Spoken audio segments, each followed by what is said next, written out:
नमस्कार, आप सभी का एक बार फिर से बहुत बहुत स्वागत है। फ्रेंड्स, देखो, पीरियड के दौरान ना महिलाओं को बहुत सारी परेशानी झेलनी पड़ती है। कई बार दर्द ज़्यादा हो जाता है, थकान हो जाती है, मूड स्विंग की प्रॉब्लम हो जाती है, मूड ख़राब हो जाता है और कुछ भी करने का मन नहीं करता।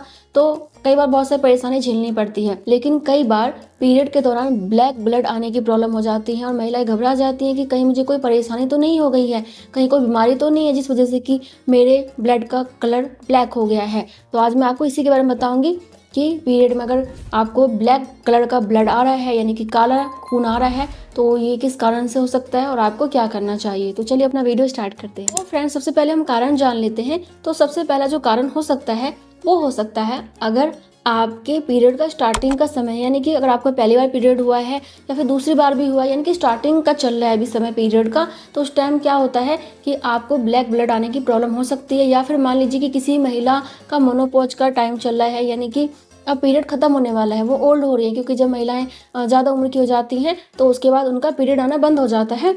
तो दोनों ही समय में क्या होता है कि जो ब्लड का फ्लो होता है वो धीमा हो जाता है, बहुत ही स्लो से आपका ब्लड का फ्लो होता है। तो ऐसे में कई बार ब्लड आपका काला हो सकता है, ये नॉर्मल है, इसमें घबराने वाली कोई बात नहीं है। इसके अलावा देखो जी, क्या होता है कि मान लो कि आपको रेगुलर पीरियड आ भी रहे हैं, जैसे कि मान लो कि आपकी उम्र 20-22 साल है, 30 साल भी है, तो इस टाइम नॉर्मल पीरियड आता है। लेकिन इस टाइम भी कई बार आपके ब्लड का कलर ब्लैक हो जाता है। तो ये स्टार्टिंग में हो सकता है, क्योंकि कई बार थोड़ा सा ब्लड इकट्ठा होता है, उसके बाद आपको ब्लीडिंग स्टार्ट होती है, तो उस टाइम हल्का फुल्का ब्लैक ब्लड दिख सकता है। या फिर हो सकता है कि जब आपका पीरियड खत्म होने वाला हो 3-4-5 दिनों के बाद, तब भी हल्का फुल्का आपको ब्लैक ब्लड दिख सकता है, या फिर वो बूढ़ा भी हो सकता है। ठीक है, तो ऐसे में आपको क्या करना है कि एक तो ना साफ सफाई का विशेष ध्यान रखना है। साफ सफाई का मतलब ये है कि क्लीनिंग का ध्यान रखें, टाइम पे पैड चेंज कर लीजिए और कई बार नॉर्मल पानी से वॉश कर लीजिए। कई बार अगर कोई कपड़ा वगैरह यूज करता है तो वो मत कीजिए, क्योंकि वो नुकसानदायक होते हैं, आगे चल के उससे बहुत भयानक बीमारी भी हो सकती है। दूसरा ये करें कि जब पीरियड स्टार्ट हो जाता है तो उस टाइम आपको गर्म चीज़ें खानी है, गर्म तासीर की चीज़ें खानी है। इससे आपका जो पीरियड है ना वो खुल के आता है, और जब आपका पीरियड खुल के आएगा तो जितने भी गंदगी होती है सब बाहर निकल जाती हैं, क्योंकि कई बार इकट्ठी रह जाती हैं, आराम से फ्लो आपका होता है, तो भी आपके ब्लड पे यानी कि कलर पे इफेक्ट पड़ जाता है। तो इससे थोड़ा सा ध्यान रखें, गर्म चीज़ें खाएं ताकि अच्छे से क्लीनिंग हो जाए। ठीक है, कुछ ड्रिंक भी मैंने बता रखे हैं, आप वो देख लीजिएगा, उससे भी आपको फ़ायदा मिलेगा। दूसरा कारण हो सकता है जो महिलाएं या फिर लड़कियां ना टैम्पॉन का इस्तेमाल करती हैं या फिर कॉपर टी लगवा रखा है, क्योंकि कई बार बेबी नहीं चाहिए होता है तो कॉपर टी लगवा लेते हैं, तो उसमें कुछ गड़बड़ी हो गई है, तब भी आपके पीरियड का जो ब्लड है ना उसका कलर ब्लैक हो सकता है। और ब्लड ब्लैक होने के साथ साथ और भी प्रॉब्लम्स हो सकती हैं, जैसे कि संक्रमण की प्रॉब्लम हो सकती है, गंदी स्मेल आ सकती है, डिस्चार्ज की प्रॉब्लम हो सकती है। तो थोड़ा सा ध्यान रखें, अगर आपने लगवाया है तो ध्यान रखें कि वो ठीक होना चाहिए। गलत है, कुछ अलग लग रहा है तो डॉक्टर से ज़रूर बात कीजिए, ठीक है, या फिर मत यूज कीजिए। इसके बाद जो नेक्स्ट है ना वो है संक्रमण, क्योंकि संक्रमण की बात कर रहे हैं तो उसके बारे में ही बात कर लेते हैं। तो बहुत सारी महिलाओं को संक्रमण की वजह से जो है ब्लैक ब्लड आने की प्रॉब्लम हो जाती है, साथ ही साथ उनको और भी बहुत सारी प्रॉब्लम्स होती है। नीचे केरा में दर्द हो रहा है, डिस्चार्ज उनका सही नहीं आ रहा है, वाइट डिस्चार्ज ज़्यादा आने की प्रॉब्लम हो रही है, वाइट डिस्चार्ज से गंदी स्मेल आ रही है, या फिर वाइट डिस्चार्ज ना हो कि किसी और कलर का ही हो चुका है, और आपको बुखार आने की प्रॉब्लम भी हो गई है, काफ़ी ज़्यादा दर्द रहता है, तो ये संक्रमण की वजह से हो सकता है, क्योंकि संक्रमण बहुत टाइप के होते हैं।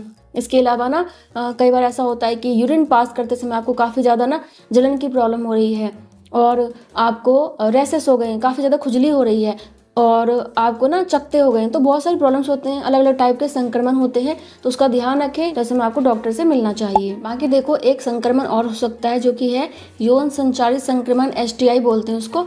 तो उसकी प्रॉब्लम हो जाती है ना, तब भी आपको यह दिक्कत हो सकती है। और ऐसे में आपको क्या क्या और नज़र आ सकता है, जैसे कि जब आप रिलेशन रखते हैं यानी कि सेक्स करती हैं, तो उसके दौरान या फिर सेक्स करने के तुरंत बाद ही आपको ब्लीडिंग हो सकती है। कई बार ऐसा होता है कि पेशाब करते समय आपको प्रॉब्लम हो सकती है।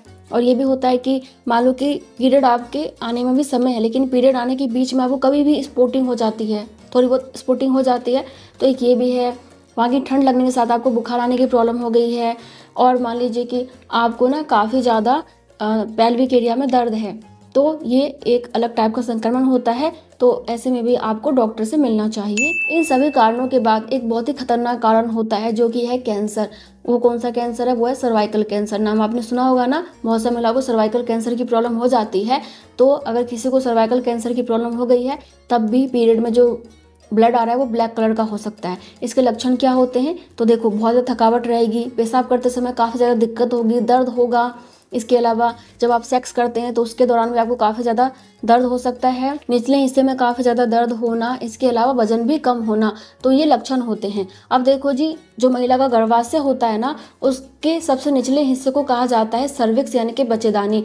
तो सर्विक्स में होने वाले कैंसर को ही सर्वाइकल कैंसर कहा जाता है। क्या होता है कि 35-40 की उम्र के बाद ना महिलाओं का जब पीरियड अनियमित हो जाता है या फिर ब्लड ज़्यादा निकलने लग जाता है, कम भी निकल रहा है, नहीं भी आ रहा है, तो महिलाएं इस चीज़ को इग्नोर कर देती हैं, क्योंकि जब तक बच्चा हो चुका होता है उनको लगता है चलो अब तो पीरियड खत्म होना ही है, और नहीं आ रहा है तब भी ठीक है, आ रहा है तब भी ठीक है, ज़्यादा आ रहा है तब भी ठीक है, कम आ रहा है तब भी ठीक है, यानी कि वो इग्नोर कर देती हैं। अगर समय पे ध्यान ना दिया जाए, इसका इलाज ना किया जाए, तो यह जो कैंसर है ना बहुत ज़्यादा फैलता है, और फैलते फैलते क्या करता है कि योनि तक पहुंच जाता है, आपके ब्लैडर तक पहुंच सकता है, किडनी और इसके अलावा लीवर और फेफड़ा तक भी पहुंच सकता है और सबको डैमेज कर सकता है। तो काफ़ी ज़्यादा खतरनाक कैंसर होता है ये। कैंसर तो सभी खतरनाक होते हैं, लेकिन महिलाओं में बहुत ज़्यादा ये हो सकता है, तो इसीलिए थोड़ा सा आपको ध्यान रखना है। कुछ भी शरीर में प्रॉब्लम है, बाकी मैंने लक्षण बता दिए हैं। उसके बाद भी अगर आपको पीरियड ठीक से नहीं आते हैं, कम आ रहे हैं, ब्लैक कलर का आपका ब्लड आ रहा है, ज़्यादा आ रहा है, तो डॉक्टर से मिलकर जरूर दिखाइए, क्योंकि ये कई बार नॉर्मल नहीं होता है ना। इसका एक कारण हो सकता है गर्भपात यानी कि मिसकैरेज। अगर किसी महिला का गर्भपात हुआ है और ये मोस्टली 20वें सप्ताह से पहले हो जाता है, यानी 20वें सप्ताह तक हो सकता है, तो उस टाइम अगर गर्भपात हुआ है तो ऐसे में भी जो ब्लड का कलर है वो ब्लैक हो सकता है। कई बार थक्के भी आ जाते हैं ब्लैक कलर के। तो अगर आपको ब्लैक कलर का ब्लड आ रहा है गर्भपात के बाद, तो आपको डॉक्टर से मिलना चाहिए, क्योंकि कई बार ना अंदर कुछ हिस्सा रह सकता है, तो वो आगे चल के खतरनाक हो सकता है ना। तो इसलिए जब गर्भपात हो गया है तो जाइए डॉक्टर के पास, चेकअप जरूर करा लीजिए, ताकि अंदर कुछ रह ना गया हो, रह गया तो फिर आगे प्रॉब्लम हो सकती है, ठीक है। इसके बाद देखो जी, एक कारण हो सकता है डिलीवरी के बाद। जिन महिलाओं की डिलीवरी होती है ना, तो उनको काफ़ी लंबे समय तक ब्लीडिंग होती है, जैसे कि 1.5 महीने तक मान सकते हैं, 6 सप्ताह तक ब्लीडिंग होती है लगभग। तो स्टार्टिंग में तो गुलाबी रेड कलर का ब्लड ही आता है जैसे आता है, लेकिन धीरे धीरे जब ब्लड का फ्लो कम हो जाता है, स्लो हो जाता है ब्लड आना, तब उस टाइम जो है ना भूरा कलर का, कई बार ब्लैक कलर का ब्लड आ सकता है। ये नॉर्मल होता है। लेकिन देखिए, अगर आपको काफ़ी ज़्यादा ना ब्लैक कलर का डिस्चार्ज हो रहा है, गंदी स्मेल भी आ रही है, या फिर जो ब्लड है वो काफ़ी ज़्यादा ब्लैक हो चुका है, उसमें गंदी स्मेल आ रही है, थक्के आ रहे हैं, तो आपको डॉक्टर से मिलना है। या फिर कभी भी आपको काफ़ी चमकदार रेड कलर का ब्लड आता है, तब भी आपको डॉक्टर से मिलना चाहिए, क्योंकि ये सही नहीं है, ठीक है। नॉर्मल ब्लड आ रहा है तो ये नॉर्मल है, ठीक है। इसके बाद एक कारण हो सकता है रसोली, यानी कि गांठ बोलते हैं ना, कि बच्चेदानी में गांठ हो गया है, पॉलिप्स हो गए हैं, पॉलिप्स बन रहे हैं, तो एक ये भी रीज़न हो सकता है। काफ़ी ज़्यादा आपको हैवी ब्लीडिंग की प्रॉब्लम हो सकती है, ब्लड का कलर ब्लैक हो सकता है, कई बार थक्के भी काफ़ी ज़्यादा आते हैं ऐसे में। तो अगर आपको ऐसा कुछ भी प्रॉब्लम लगता है, नीचे दर्द भी होता है और ब्लीडिंग भी काफ़ी लंबे टाइम तक होती है, तो ऐसे में भी आपको डॉक्टर से मिलना चाहिए, क्योंकि इसका भी आपको इलाज कराना पड़ता है। कई बार ऑपरेशन होता है, तो वो डॉक्टर ही देखेंगे कि कैसे ठीक होगा, तो इस वजह से भी हो सकता है। बाकी तो देखो जी, यह आपके पर्यावरण पे डिपेंड करता है, जीवन शैली पे, वजन पे, खान पान पे भी डिपेंड करता है। तो आप क्या कर सकती हैं, अपने खान पान को सही रखिए, संतुलित खाना खाइए, टाइम पे खाना खाइए, सही चीज़ें खाइए जो कि आपके बॉडी के लिए ज़रूरी है। आयरन वाली चीज़ ज़्यादा लीजिए, क्योंकि महिलाओं के शरीर में आयरन की कमी होती है, तो उसको ज़्यादा से ज़्यादा लेने की कोशिश करें। इसके अलावा क्या करें कि रोज़ाना एक्सरसाइज जरूर कीजिए, व्यायाम कीजिए, टहलिए, एक्टिव रखिए खुद को, ये बहुत इंपॉर्टेंट होता है। कई बार घर के काम के चक्कर में या फिर वैसे भी काम के चक्कर में, आलस के चक्कर में हम अपने पे ध्यान नहीं देते हैं, तो ऐसे में हमें परेशानी होती है। तो इसलिए थोड़ा सा आपको अपने बॉडी को भी एक्टिव करना होगा, एक्टिविटी करनी होगी, तो इससे भी आपको फ़ायदा मिलेगा। और क्या करें कि वज़न बहुत ज़्यादा है तो उसको भी कम करने की कोशिश करें।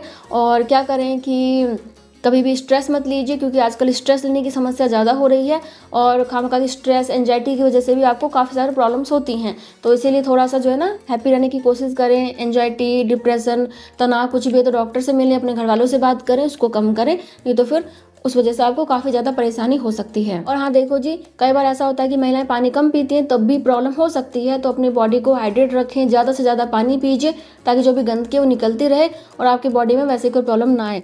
आप हर्बल टी पी सकती हैं, बहुत अच्छा होता है महिलाओं के लिए। अदरक वाली चाय पी सकती हैं, इससे भी आपको फायदा मिलेगा। और अपने शरीर को समझिए, अपने बॉडी को समझिए कि कहीं उसे कोई परेशानी तो नहीं है। अपने शरीर के संकेतों को समझिए, बहुत इंपॉर्टेंट होता है। और आपको कुछ भी प्रॉब्लम लगती है तो डॉक्टर के पास जाइए। बहुत पैसा नहीं है, अच्छे हॉस्पिटल में नहीं जा सकते हैं तो सरकारी हॉस्पिटल में चले जाइए, वहाँ भी इलाज हो जाता है। घर बैठे से अच्छा कि आप चले जाइए, कोई लेके नहीं जाता तो खुद चले जाओ, या फिर कुछ ना कुछ हो जाता है इंतजाम, है ना। लेकिन परेशानी होने पर डॉक्टर से ज़रूर मिलना, नहीं तो आगे आपको ज़्यादा परेशानी होगी और ज़्यादा पैसे खर्च होंगे और ज़्यादा कष्ट सहना पड़ेगा। तो उस चीज़ का ज़रूर ध्यान रखिएगा। बाकी कुछ ही पूछना चाहते हैं तो कमेंट कर सकते हैं। मैं मिलूंगी नेक्स्ट वीडियो में, तब तक के लिए bye bye. Thank you so much. नमस्ते।